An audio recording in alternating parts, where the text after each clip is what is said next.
All right, Eli Perlman-Storch here with Gabe Farfan. Just talk about the emotions of snatching that win in the 90th minute. I mean, we started off slow, so we needed to pick it up. We walked in at halftime, and we knew we had to change a couple of things. We had to get forward. We had to play a little bit more. I think we were playing a bit too direct in the first half, and I think we just needed to fight. We knew that we were at home. We needed these 3 points, and I think we went out there and showed that. You guys rolled through a 4-3-3, a 4-4-2, and a 3-5-2, all without changing any players. How hard is that to do? Knowing that you're playing both defense and midfield. I mean, it's. I don't think it's too tough. We have a lot of versatile players on our team, and guys that know their position, and that's what we train every day doing. So I don't think it's too much of a difference when we do switch up the lineup. So talk through the play that sent Jack through for the penalty. I mean, I was trying to push forward. I was trying to play as a midfielder, and I got the ball and turned since I saw that nobody was on me, and I saw him making a beautiful run, and I tried to play it through. Played it in between two defenders, and the guy clipped him. So it's in the first half, you guys are pushing a lot of balls forward, where it just seems like almost like fly ball practice. You guys pumping the ball forward. How did you get out of your rhythm, and how did you find it again? I mean, I think. We talked about it at halftime. We need to stop playing so direct. I mean, just because our forwards are making beautiful runs doesn't mean we have to play them every single time. And I think we did that in the second half. We checked to the ball more, we possessed it a bit more, and I think it helped us out. So you have the win, you have a little bit of rest, and now going forward, you're moving up the table against teams like this. What do you guys need to do to get even more control of these games from the opening whistle? I think you just need to be focused. It's great having Hack work on specific things during the week, and it's so everybody knows their role. We know the game plan going into each match, so it's great. And I think we just need to focus on the game plan. Everybody knows their role. So you excited to go see a new stadium up in Montreal? I am. I'm really excited. Well, good luck. Thank you. Jack McInerney, obviously got to start with the goal. Just talk through your run and how did you get yourself in the right position? The whole week during practice we talked about getting people in the box and making the runs, and we got the ball out wide, and Sheanon played a good ball back post, and every coach tells you to head the ball down, and luckily it went through Reese's legs. So you guys got the 2 yellow cards on the center backs. You drew the penalty. Is that the kind of pressure that you guys, the two of you together, can put on a defense? I'm talking about Antoine. Of course. It's always tough on a defense because Antoine brings so much pace, and he can just push it right by you, and you have no choice but to foul him. So.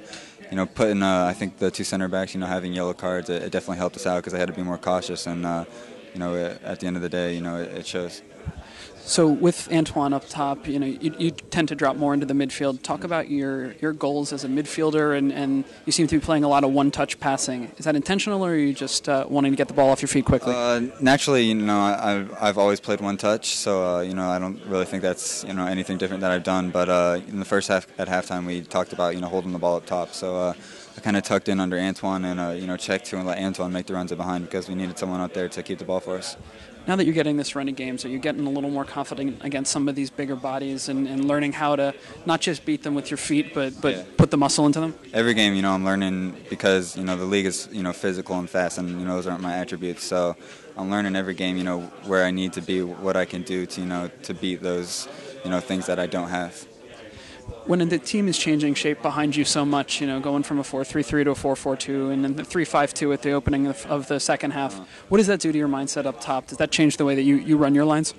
Not so much. I think, it just, it gives me more, freedom to make runs in behind and, more do what I want because, we're down a goal. We have nothing to lose, and we need the 3 points. So, it just shows that, we need to attack and, get some goals. Great. Thanks a lot. Yeah. All right, Michael Farfan. Union, at times in that game, were really struggling to get a grip on the midfield. What can you do now as you're taking more control to make sure that you guys win those midfield battles? I think we just have to open up for each other a little bit better and make space for each other and be able to possess the ball a little better and get a rhythm, and that'll help us going forward. Is it kind of an irresistible tease to have 2 guys running forward the way Jack and Antoine were that kind of forced you to try and play the ball over the top, or is that how you just want to play? I mean, sometimes it benefits us, sometimes not so much, but I think they do a good job of making those runs, and giving us a chance to play it over the top. And sometimes even if they make the runs, we need to do a little bit of better job of possessing the ball and keeping it and not feeling like we don't have to play the ball, but just keeping it and establishing a rhythm. You've gotten a run in the middle of the field. You moved out to the right a bit tonight. Where are you most comfortable right now? It doesn't really matter. I think I'm fine on the right or in the center midfield position, so I'm happy to just be out there and play wherever they want to put me. So getting to play in the All-Star game this week and then coming out this weekend, do you feel like there's any carryover in terms of your adrenaline, or is that just something you enjoy but put behind you? I think it's something that you enjoy when it's here, and after it's gone, you're focused on the next game. So I think going forward, the next thing we're keeping our eye on is the Montreal game. Well, good luck. Thank you. All right, Amobi, Okugo. Tonight got a little stretched there. Both teams got a lot of chances up top. How does that affect you when you're obviously under siege a lot and then the ball goes the other way so quickly? It's tough, everyone's giving their heart outs on the field. We know how important this game is. It's one of those 6-point games that Coach always stresses. We're tied with them on points, but we have a couple games in hand, and they knew that coming in. That's why everyone was pushing for the goals. So talk about Sen and then Mbongo, those big bodies coming at you a couple times. You got a little bulldoze there. How do what do you need to do differently against guys like that? Just be more safer. You don't have to win the ball because they can't score from a goal kick, so you just got to be safer. Time your jump. Try to get them off balance so they can't direct where they want to head the ball. And it was a good lesson. Yeah. You went on a few kind of bulldozing runs forward yourself. What was behind that? Were you just getting frustrated at the pace of the game, or? Yeah, just trying to be a spark. Whatever I can do, open up the midfield or, draw defenders to give more guys space. But we were just trying to get the win, and it was really important to us. So everyone was going to do whatever it took. As a midfielder, do you get that itch when the middle of the field gets open like that? Yeah, I just want to go, and then I'll just tell BC to hold for me. Sometimes I try to stay there, but I know my task at hand, and the first and foremost responsibility is to play defense, so I got to stay in the back. So how important was this win to get this win to now go on to Montreal, who is another team that's right around your level in terms of points? It's a big win because Montreal does well at home. We know what they did against New York yesterday, and going into the game, we got to get points where we can get them because we don't have a lot of time to be catching up. Well, good luck. All right, Sheanon Williams, first of all, how's the toe feeling? Or is your foot all the way back to 100%? Absolutely not. I feel it every day, and I've just been doing treatment, and we have a great staff here, and they've been helping me manage the pain a lot. And today it actually felt pretty good, one of the better days, so got a good cross off with the fractured toe. It seemed like you were a little more comfortable going forward today. Was it the full week off that really helped you? Yeah, and with the toe, obviously I lost a little bit of fitness, not playing there for a little while, and starting to get that back, and I'm starting to feel a lot more comfortable going forward. And coaching staff came up to me today and emphasized they wanted me to attack, and that's what I did. So, that's something that hopefully will continue as we move forward. What does it mean that both fullbacks, Gabe setting up the first goal and you setting up the second goal, you guys are the playmakers or at least the providers at this point?